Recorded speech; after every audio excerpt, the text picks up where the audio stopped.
Let's get more now on where things stand on the economy and the financial crisis with Telis. He's a writer-reporter with Fortune magazine here in New York. Good to see you. Hi, Martin. How are you? Well, all right. So as we look at the events financially of the last week, you think some of the biggest developments all came out of Japan. Yeah, it's been an extraordinary week in Asian financial markets.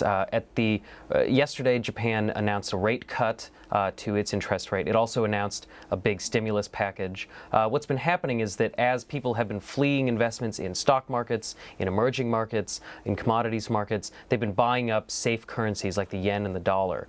And as the price of those currencies has pushed up, Japan has had to lower its rates in order to sort of keep trades that involve borrowing in yen and buying other currencies and other types of assets in order to keep that trade profitable. So Japan has been acting very aggressively to sort of get its end of the sort of financial crisis sort of under control as well, sort of matching what the Fed and the EU have been doing over the last couple of weeks. And then the other story you saw there was the International Monetary Fund's bailout of Ukraine and Hungary.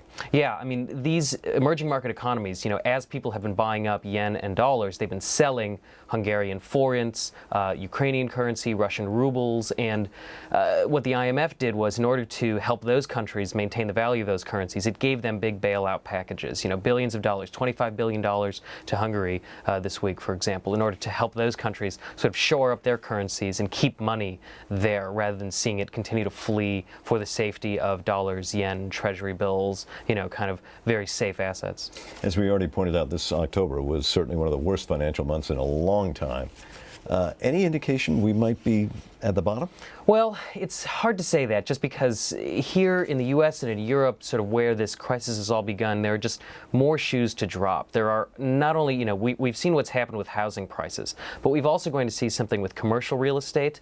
People say that the underwriting standards in commercial real estate were as bad as they were in in residential real estate. We're also going to see the same things for corporate loans. Remember those big, mega, private equity takeovers? Well, those were funded by loans to shaky companies. And so as those companies continue to suffer in a recession, we're going to see those loans sort of coming under attack. There are just so many more kind of classes of assets that we're going to see fall that I don't think we're near the bottom yet. There's a lot more junk we've got to sort of, sweep away before we can start to say, phew, we're on the clear.